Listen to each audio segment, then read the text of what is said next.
तो hello friends, कैसे हैं आप सब। आइए आपके साथ हम फिर डिस्कस करने वाले हैं मानव नेत्र। देखिए, मैंने इससे पहले मानव नेत्र एवं रंग बिरंगा संसार को हेडिंग वाइज मतलब टॉपिक वाइज उनको डिस्कस किया था। अब मैं क्या कर रहा हूँ, शॉर्ट रिवीजन कर रहा हूँ। एक ही फ्लो में सबको रिवीजन करा देंगे। देखिए, इस वीडियो का मेन उद्देश्य है आपको रिवीजन कराना। तो हम ज़्यादा डीप में नहीं जाएंगे क्योंकि मैंने पिछले वाले वीडियो में सभी में डीप में जाकर आपको बता चुका है। तो इसमें क्या करेंगे, मैं आपको फ्लो में एकदम ऊपर ऊपर बताऊंगा, आपको रिवीजन करते चलना है, ठीक है। तो चलिए स्टार्ट करते हैं। हम स्टार्ट करते हैं मानव नेत्र से। ये हमारा मानव नेत्र है।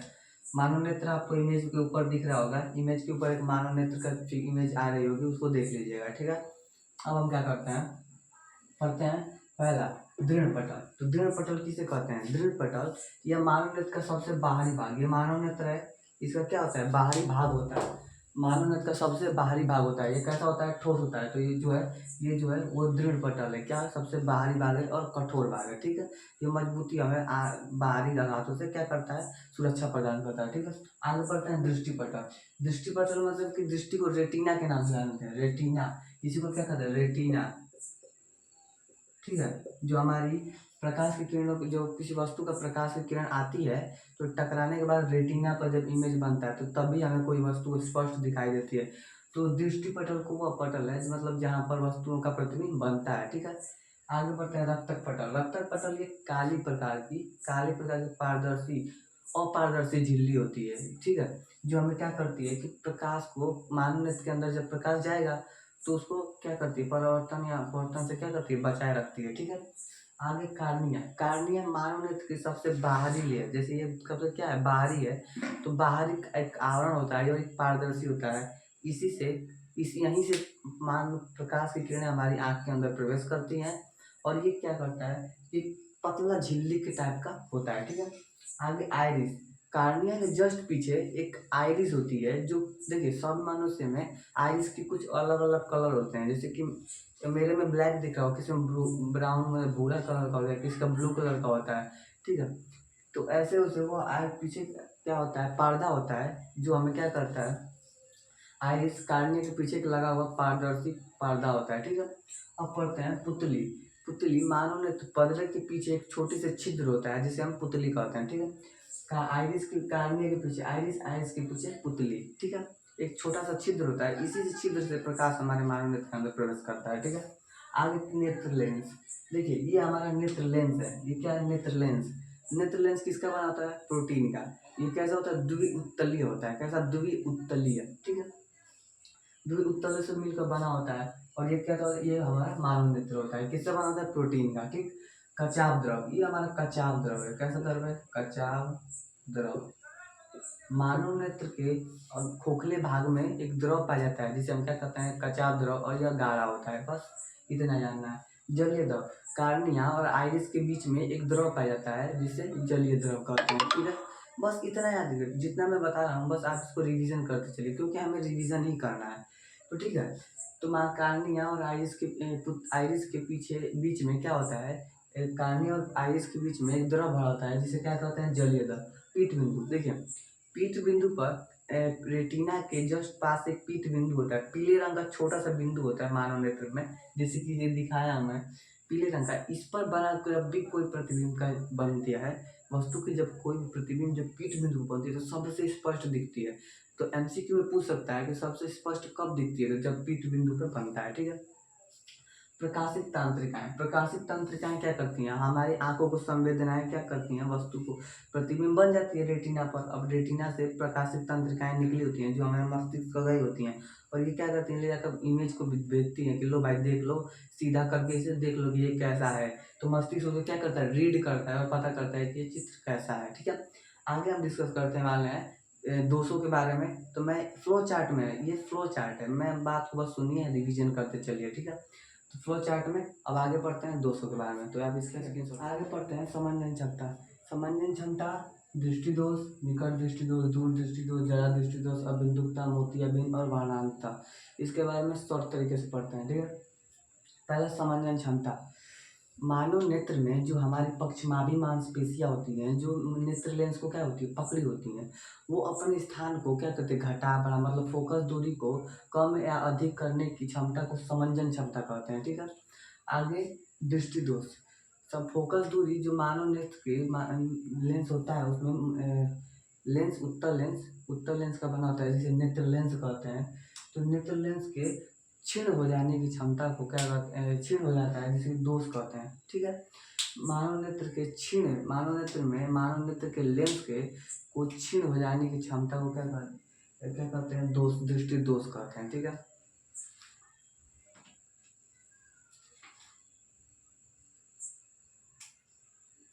समंजन क्षमता को क्षीण हो जाने की प्रक्रिया क्या कहते हैं, दोष कहते हैं। ठीक है, अब क्या होते हैं दोष के कुछ प्रकार होते हैं, जैसे निकट दृष्टि दोष, दूर दृष्टि दोष, जया दृष्टि दोष, अबिंदुकता, मोतिया बिंदु, वर्णांधता, इन सब के बारे में पढ़ते हैं। ठीक है, देखिए निकट दृष्टि दोष मैंने बताया था, निकट दृष्टि दोष के लिए रामबाण कि दृष्टि, निकट दृष्टि और दूर दृष्टि में जो जो दोष होगा वही दिखेगा। तो निकट दृष्टि दोष में निकट की वस्तु दिखती है परंतु दूर की वस्तु नहीं दिखती है। ठीक है, अब मैंने बताया कि अगर किसी चीज़ के बारे में जानते हैं तो उसका कारण जानते हैं और उसके बारे में निवारण की, अगर ये हुआ है तो इसे ठीक कैसे किया जाता है। ठीक है, तो कारण ये होता है कि जो हमारा फोकस दूरी होती है और वक्रता त्रिज्या होती है, तो वक्रता हमारे बढ़ जाती है और फोकस दूरी घट जाती है। ठीक, तो वक्रता मानव नेत्र की वक्रता बढ़ जाती है और फोकस दूरी घट जाती है। ठीक है, अब आगे का इसका निवारण है कि हम क्या करें ना, अपने मानव नेत्र में क्या लगा दें, उत्तल लेंस से बने चश्मे का प्रयोग करते हैं। किससे चश्मे का, उत्तल लेंस से बने चश्मे का। मैंने आपको बताया था कि एक ट्रिक है दूना। ठीक है, दूना, द से दूर दृष्टि दोष और न से निकट दृष्टि दोष। तो द पे छोटाओं का मात्रा है तो दूना, तो दू, तो द से दूर, तो उस पर किस उत्तल, और जैसे न पे निकट तो इस पे क्या अवतल। तो निकट दृष्टि दोष है तो निकट दृष्टि पर अवतल लेंस का बने चश्मे का हम प्रयोग करते हैं।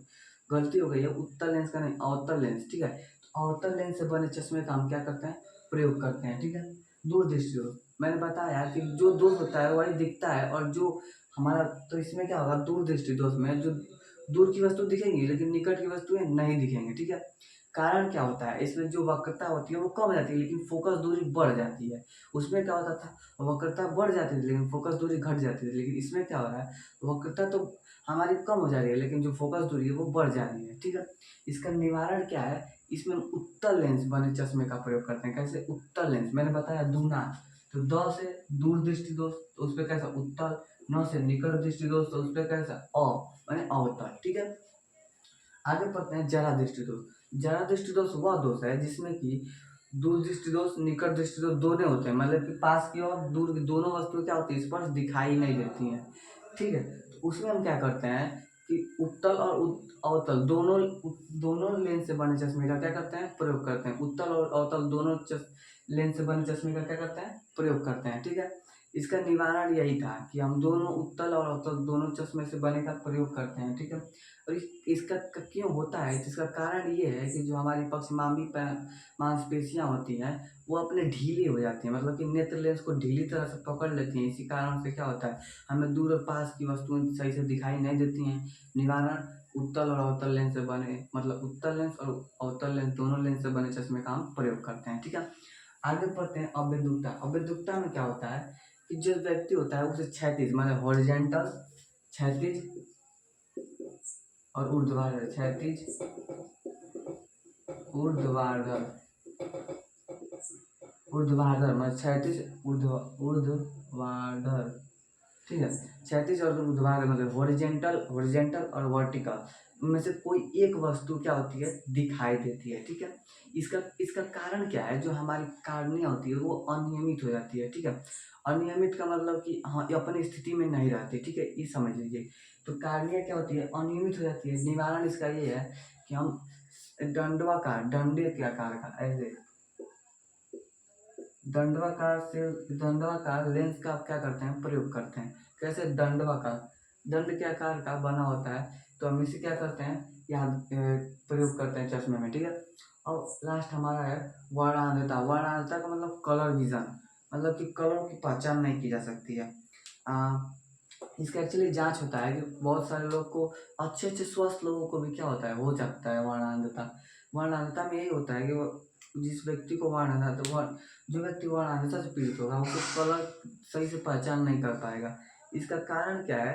कारण एक चीज़ ये है कि जो मानव नेत्र की हमारी होती हैं फोकस दूरी, मानव नेत्र की जो हमारी मानव नेत्र में लगे हुए लेंस होते हैं वो ठीक है, तो उसके पीछे जो हमारी रेटिना होती है, रेटिना में हमारे पास कैसी पाई जाती हैं? एक होता है शंक्वाकार सेल, मतलब एक ऐसी सेल पाई जाती है, एक दंडाकार सेल पाई जाती है, ठीक है। तो जो शंक्वाकार सेल होती है, ये रंगों के प्रति, आयु प्रकाश के प्रति संवेदना। तो ये क्या होती है, हमारी शंक्वाकार सेल क्या होती है, कम हो जाती है, जिसके कारण हम रंगों की पहचान नहीं कर पाते, ठीक है। निवारण इसका कोई नहीं, ये क्या है, जेनेटिक है, ये हमें अपने माता पिता द्वारा क्या होती है, मिलती है। तो इसका कोई निवारण नहीं है, ये जेनेटिक है, क्योंकि ये डीएनए से मिलता है। अगर आपके माँ या पिता में से किसी को भी हुआ है, तो अगर आप उनसे उत्पन्न हुए तो आपको भी ये हो सकता है, ठीक है। आगे हम दूसरा हेडिंग पढ़ते हैं, आप इसका स्क्रीनशॉट ले लीजिए, ठीक है। आगे हम पढ़ते हैं प्रिज्म कोण और विचलन कोण। देखिए, ये जो हमारा थोड़ा नॉइस हो रहा है तो उसको आप इग्नोर कीजिए, ठीक है। तो जो हमारा ये फ्लो चार्ट में, मतलब फ्लो की तरह पढ़ा रहे हैं आपको, रफ्तार में सिर्फ रिवीजन करा रहे हैं कि ये ऐसे होती हैं, ये ऐसी होती हैं। अगर आपको सही अच्छी तरह से पढ़ना है तो आप मेरी पिछले वाली वीडियो देख लीजिए, मैं सिर्फ और सिर्फ इसलिए बना रहा हूँ कि आपकी शॉर्ट रिवीजन हो जाए, ठीक है। हम पढ़ते हैं प्रिज्म, ठीक है।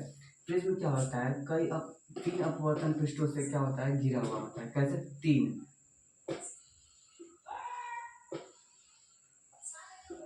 एक ये अपवर्तन पृष्ठ है, पहला अपवर्तन, दूसरा अपवर्तन पृष्ठ, तीसरा अपवर्तन पृष्ठ। तीन अपवर्तन पृष्ठों से घिरा हुआ होता है, जिसे हम क्या कहते हैं, प्रिज्म कहते हैं, ए बी सी, ठीक है। और इसे प्रिज्म कहते हैं। तीन अपवर्तन पृष्ठों से घिरा हुआ एक पारदर्शी माध्यम होता है जिसे प्रिज्म कहते हैं, ठीक है। और प्रिज्म कोण किसे कहते हैं? प्रिज्म कोण जब जब दो अपवर्तन के क्या होते हैं, अपवर्तन पृष्ठ होते हैं, उनसे घिरे, उसके बीच के जो एक पहला अपवर्तन पृष्ठ और दूसरा अपवर्तन पृष्ठ, इनके बीच के क्या है, ये कोण है, इसे क्या कहते हैं, प्रिज्म कोण। इसे ए से दर्शा, ये ए स्मॉल ए से कर सकते हैं, ठीक है। आगे लास्ट विचलन कोण। विचलन कोण क्या है? देखिए, मैं यहाँ पर मिट काट कर आपको बता दे रहा हूँ, विचलन कोण पढ़ना बहुत जरूरी। देखिए, ऐसे प्रकाश की किरण आई, ऐसे हल्का सा झुकी और वापस ऐसे निकल गए। इसका मतलब क्या समझ रहे हैं? देखिए, मैं आपको बता दे रहा हूँ, ये क्या है, वायु है। वायु से जब कांच में, मतलब कि जब विरल से सघन में आती है तो अभिलंब की तरफ क्या होती है, झुक जाती है। ये मेरा विलंब है और ये अभिलंब है, ठीक है। तो जब वायु से, मैंने विरल से सघन में आती है, मतलब कांच में, तो क्या होती है कि अभिलंब की तरफ झुकती है। तो ये, इसको तो ऐसे जाना चाहिए, ऐसे, ये क्या हुई, झुक गई ऐसे इधर की तरफ, ठीक। अब ये क्या हुआ है, अब यहाँ से जब कांच से जब वायु में गई है तो इसे क्या होना चाहिए, ऐसे जाना चाहिए, ऐसे सीधे। लेकिन ये क्या हुई है, अभिलंब से दूर हट रही है। तो देखिए, अभिलंब से इधर क्या हो गया, दूर, ये अभिलंब से दूर हट रही है, ठीक है। तो ये क्या होती है, अब जब हम क्या करेंगे, आने वाली आपतित किरण तथा निर्गत किरण, इसे आपतित किरण, ऐसे निर्गत, ठीक है।